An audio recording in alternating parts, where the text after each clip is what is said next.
One thing that's cool about Eastern Europe is that they are pretty resilient. So when we went to like the villages of Moldova, like everybody has farms.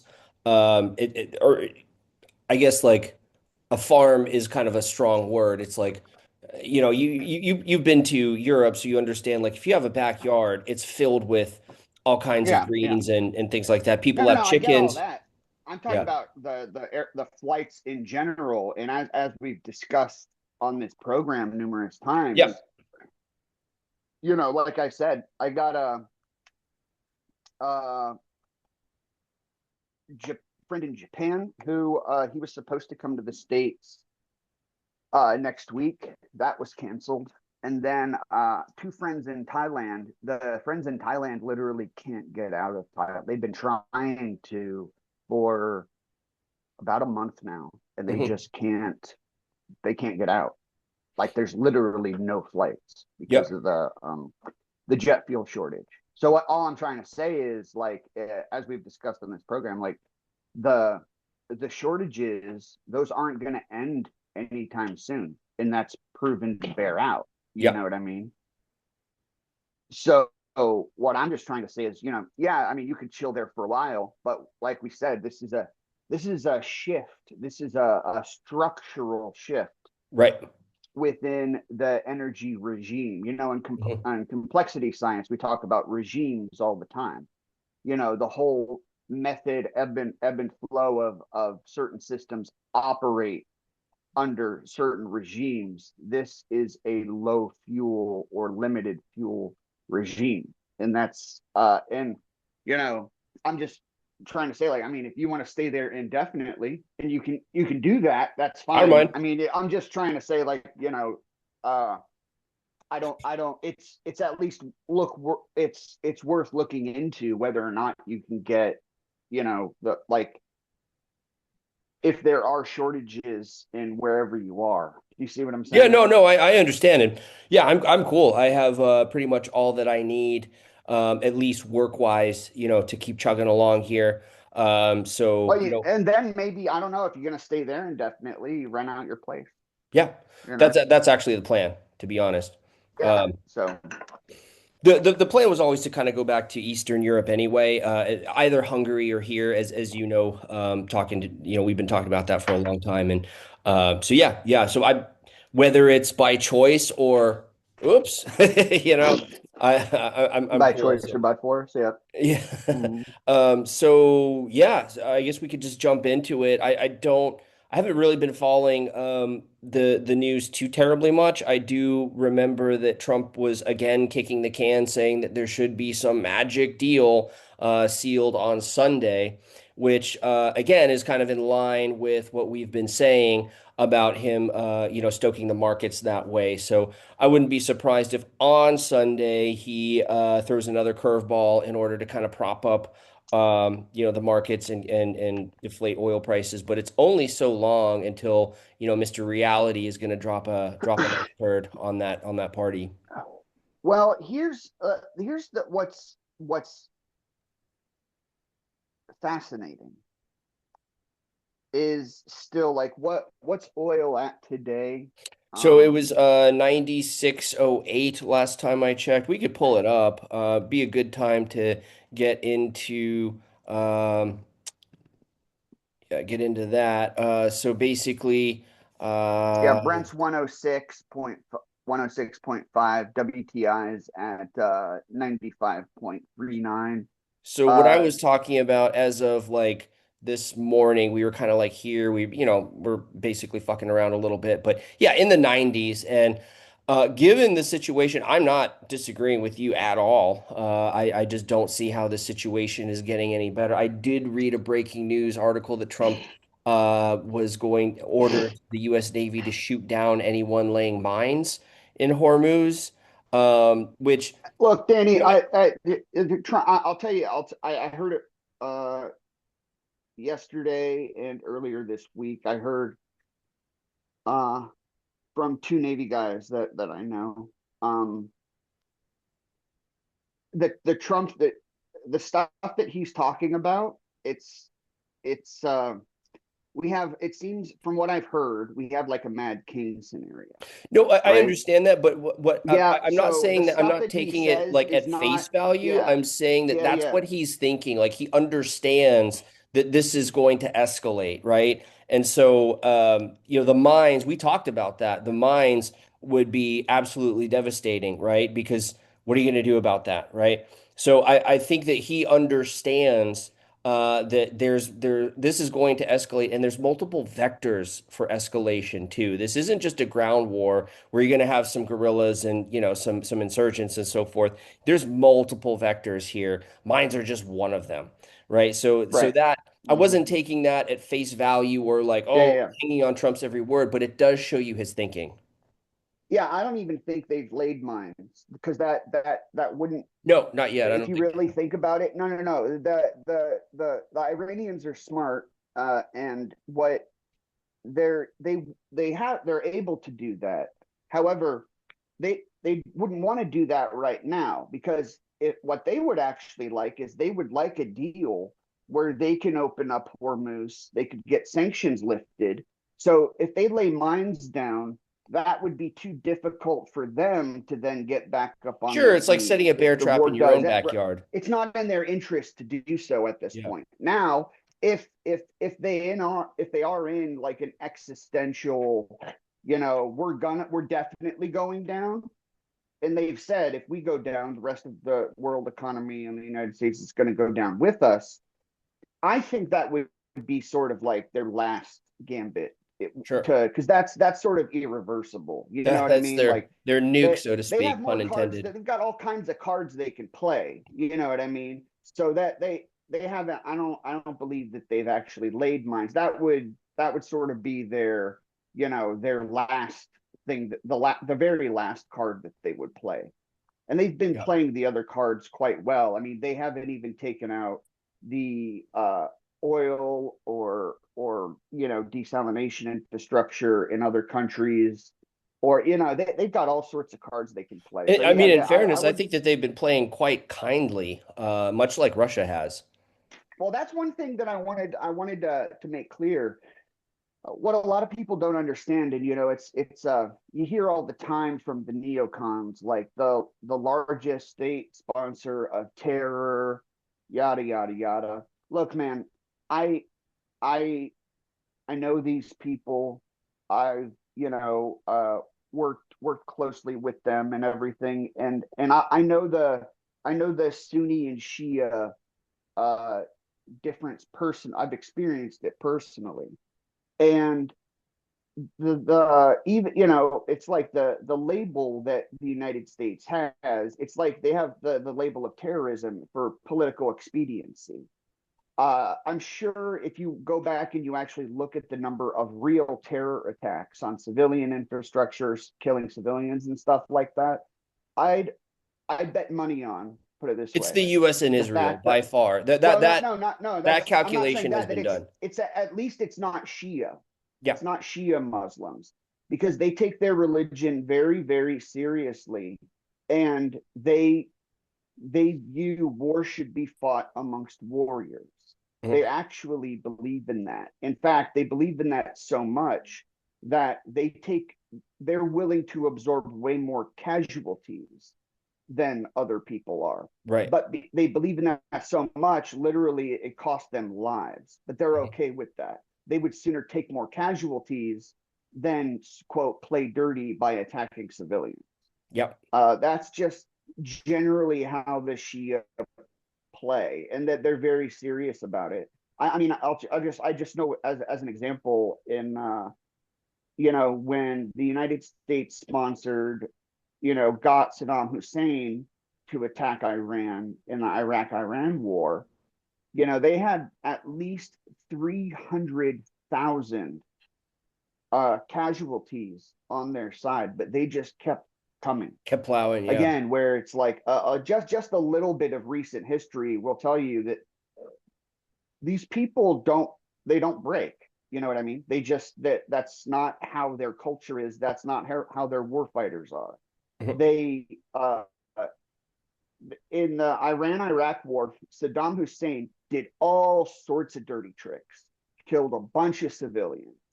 You know what I mean? And used chemical biological weapons against them. Uh, did they respond in kind? They didn't.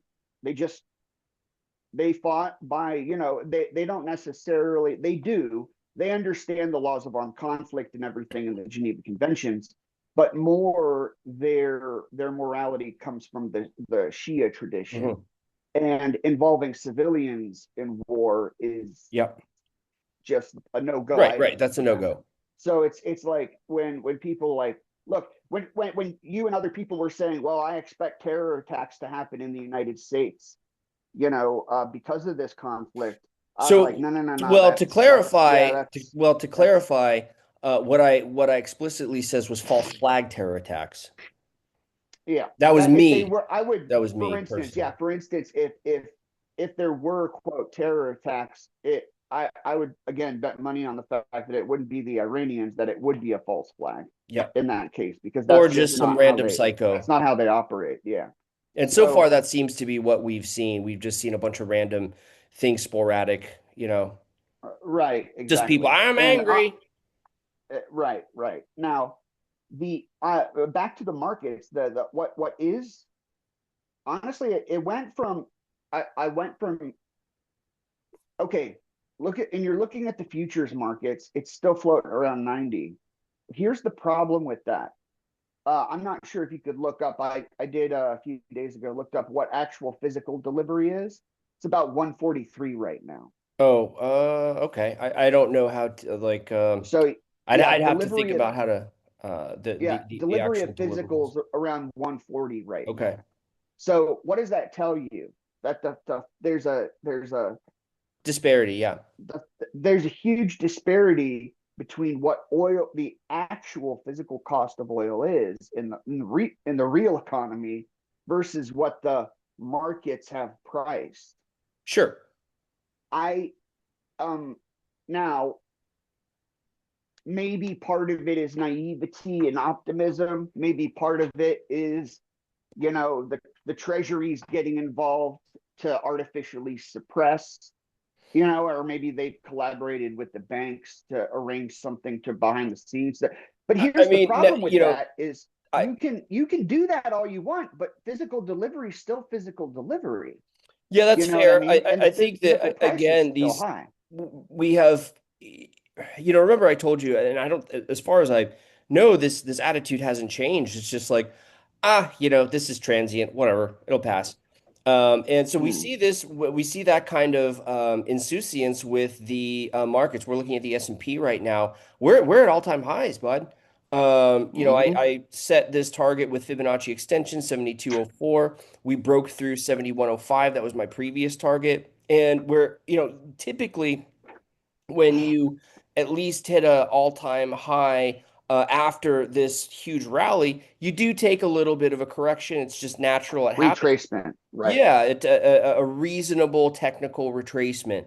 Um, Mm-hmm. we're sitting here hugging highs, and I've been cautioning, all week with my reports, like, hey, just watch out if you are trading stocks, just watch out for that retracement. We just never saw it. So it does seem that whether it's false or not, we do have a lot of overconfidence in the markets right now.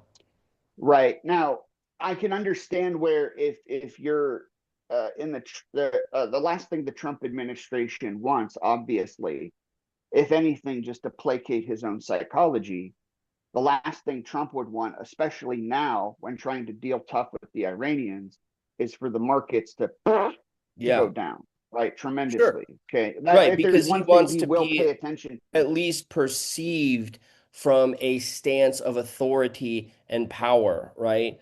Right. If any other way would make him look like he's backpedaling, and as we know, he has this Mad King syndrome, which, that's not going to Right. fly for him. Right. Now, so what I'm trying to say is here's part of the problem though. How long can you, and I understand where I'm sure they can pull strings and inflate certain things and get, they can manipulate things with key psychological drivers and like herd behavior models and stuff like that in order to get retail investors in. And there's all sorts of tricky things you can do. Like, I mean, I tell you, when I was working with ACSI and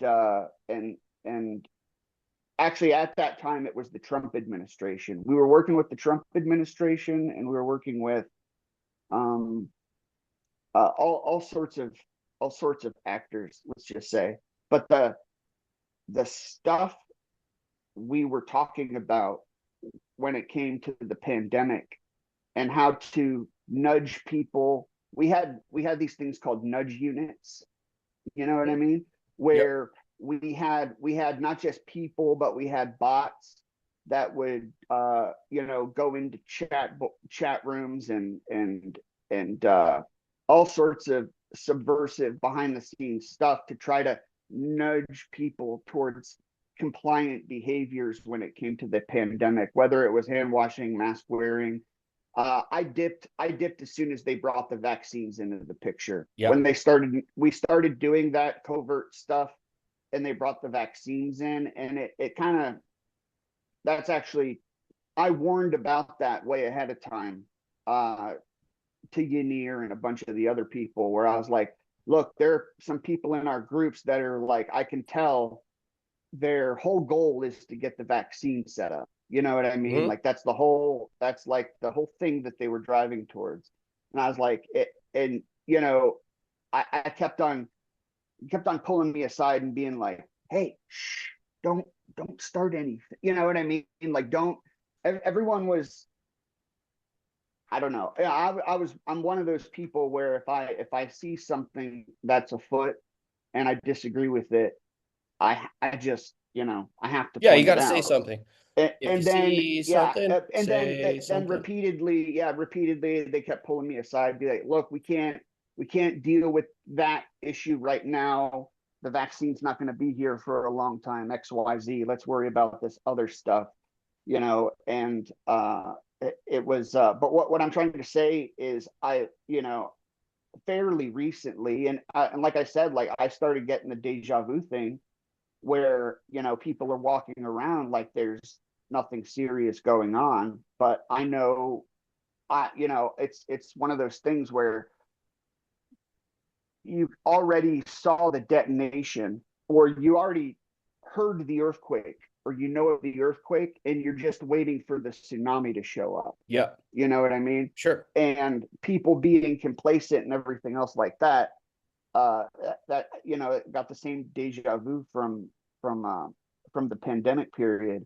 But here's the problem: is you can only fake that for so long, obviously. And Simon Michaud, when I spoke with him, he told me about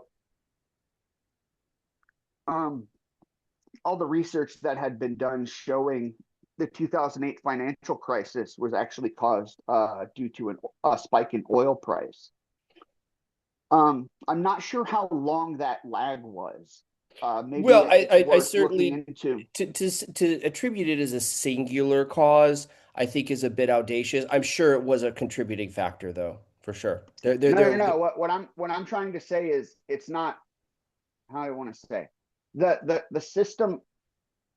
What I mean by that is, the system as it is, right, was vulnerable because of all the shenanigans with the housing market and Sure. the banks that were going on, right? It was the spike in There was oil actually the pin that that popped knocked the it. bubble. Yeah. Right, that was the pin that popped the bubble. Yeah. Right. Now, here's the problem with that: is that still took some time, even though that was the pin that popped it, right? Because material shortages, there's, again, you can't like massage your way around material shortages. You know what I Right. mean? Like, you get punched in the face, you just get punched in the face. Right, right. That's just how It's it kind of is. like when we had all the supply chain issues, so the Fed was just like, "Oh, we'll just hike rates." It's like, wait. You can't rate hike your way around a physical inability and a lack of infrastructure to make products happen. That doesn't work like Mm-hmm. that.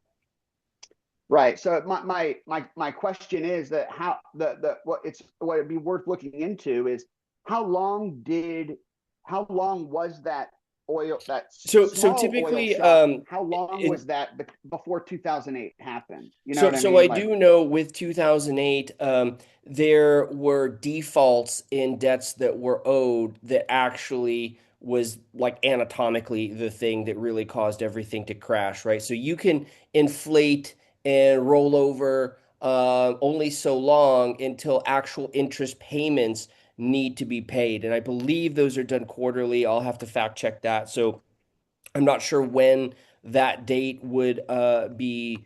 It seems like it should be fast approaching because we've been in this situation for, over a month now, that should be fast approaching. But, again, there's only so long, as we've stated before, that you could voodoo your way out of real tactile oil shortages or supply chain issues or physical things, right? Like as you said, if you get punched in the face, you get punched in the face, and there's no amount of sweet talking or wise words or man behind the curtaining that you could do, to reset that nose. You just got to reset it.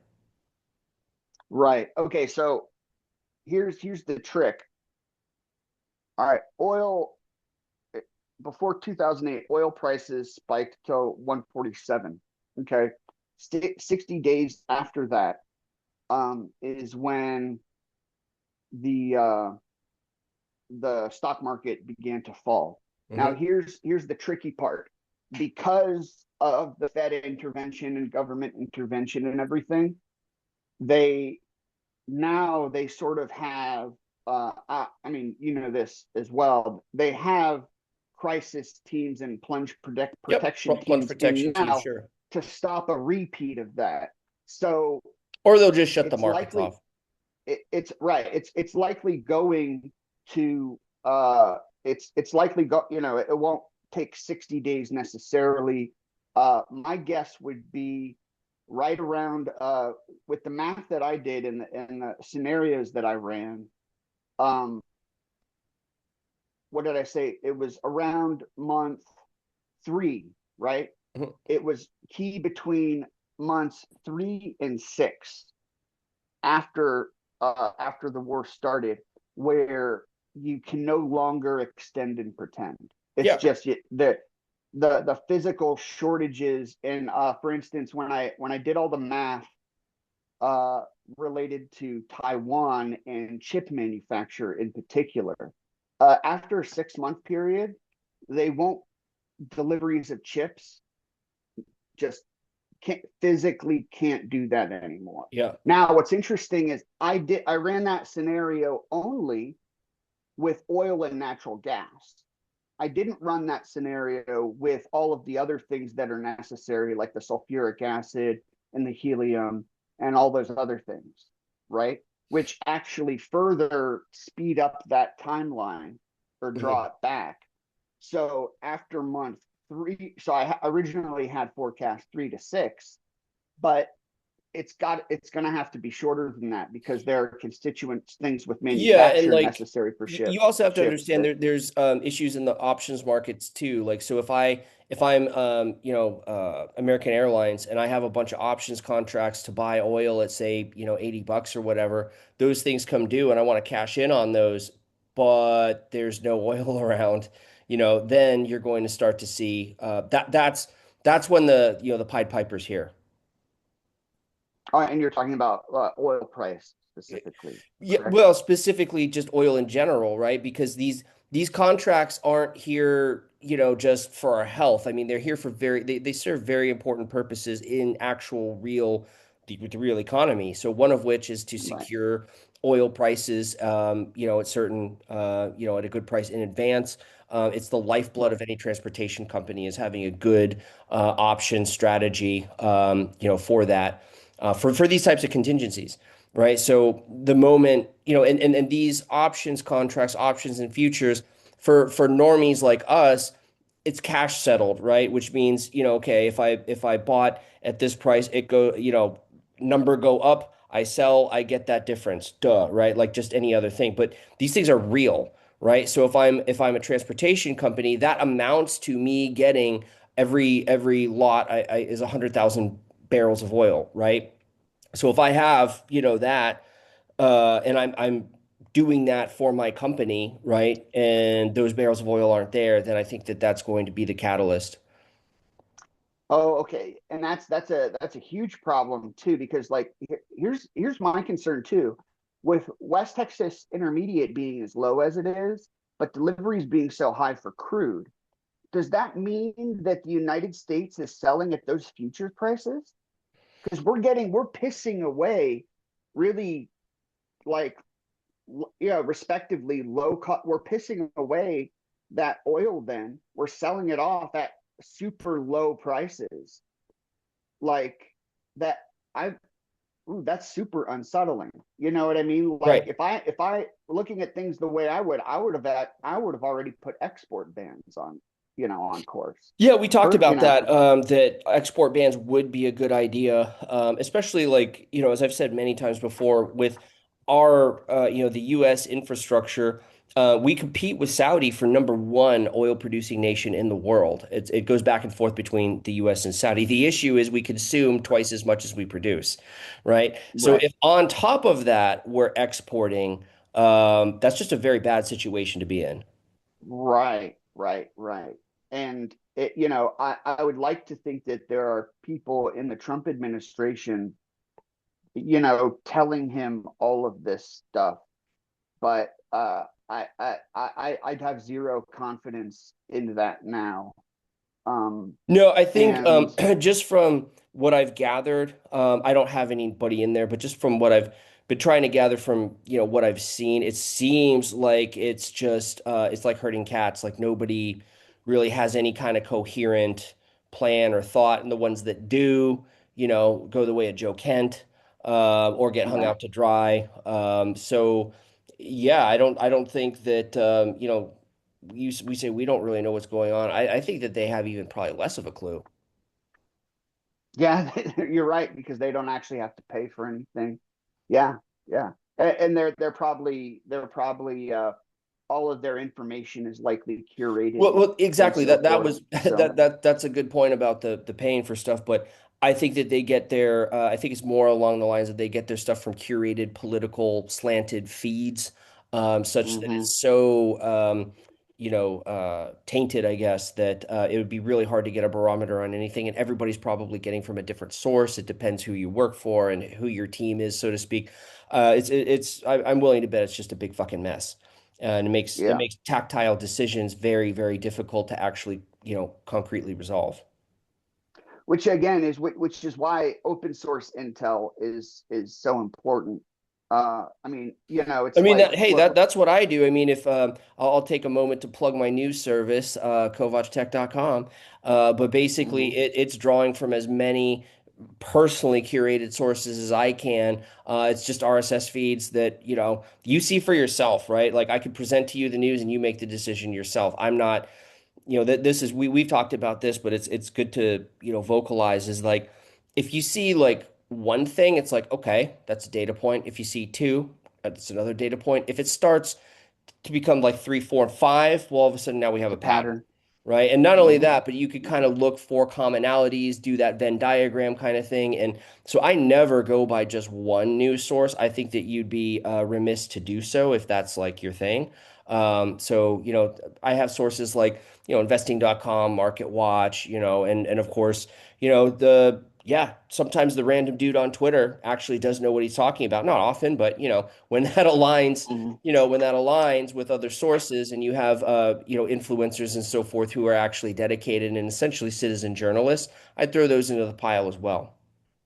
Right. Yeah. Just like I pointed out to you that brief little study, that signal to noise study I did with Dan was like we're talking about sourcing, and my rationale was uh, if Democracy Now and Alex Jones are reporting the same thing, they have like diametrically opposed political views, and thus you know uh the vectors should point the opposite ways.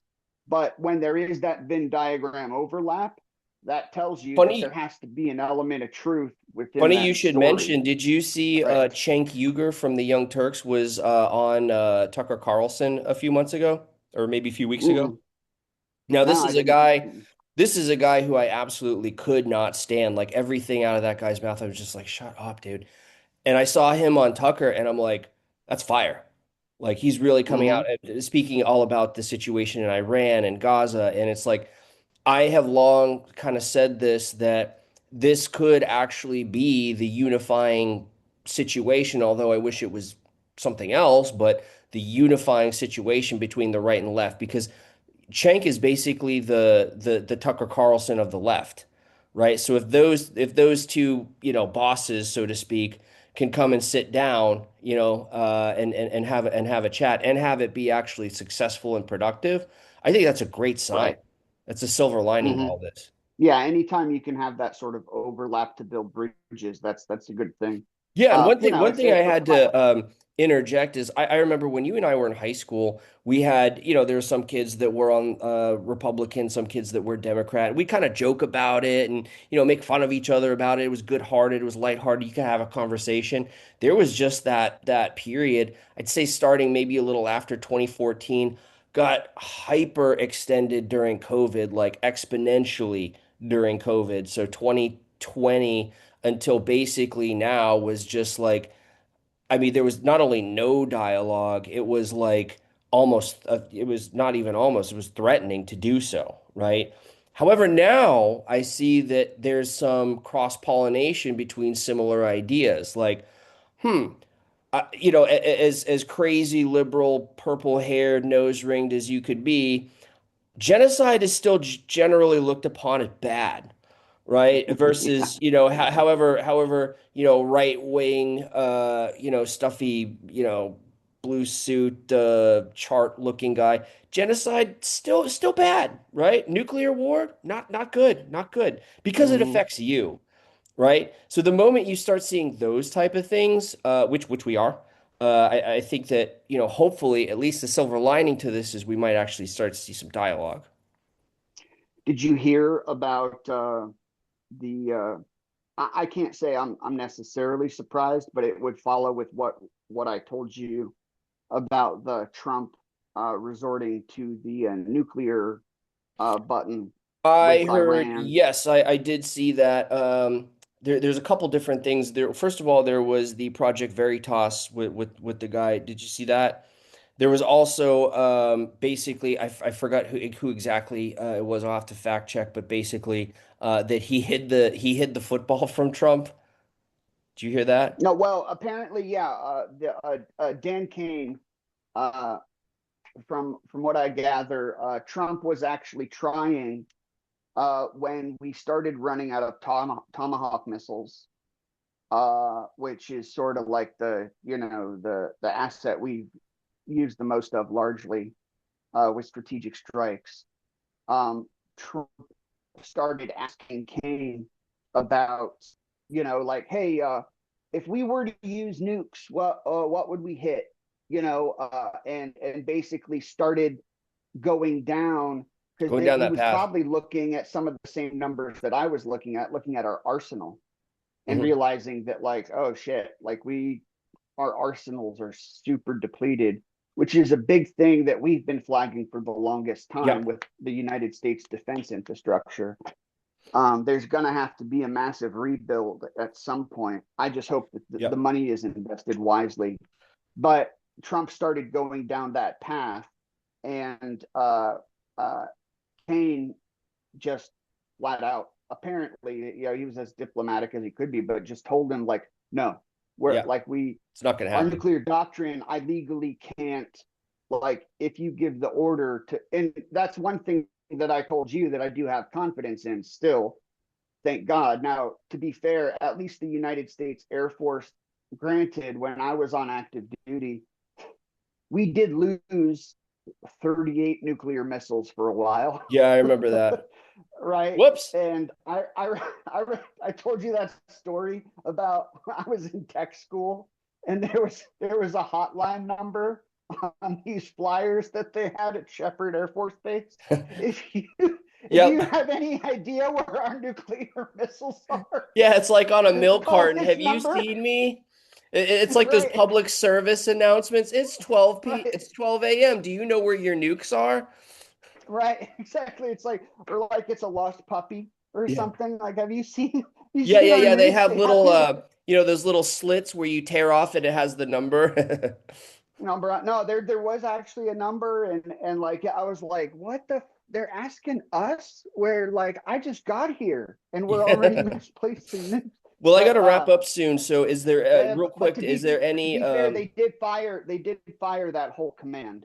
But what I yeah. will say is, my dad was uh because he was an air battle manager, he was involved. Like if we sent fighters or bombers, to a place with nukes on it, he's part of that kill That chain, chain of command, yeah. right? Yeah. So, they used to test him all the time to see if he would actually If he would send, crack. you know what I mean? So I knew a lot of people within that whole chain of Mhm. custody thing. And one thing that I will say is, uh, you know, the people that hold those nukes, that actually are there to launch them, they Mhm. are sober, responsible. They do all sorts of psychiatric testing and stuff like that. Yeah, I So should hope so.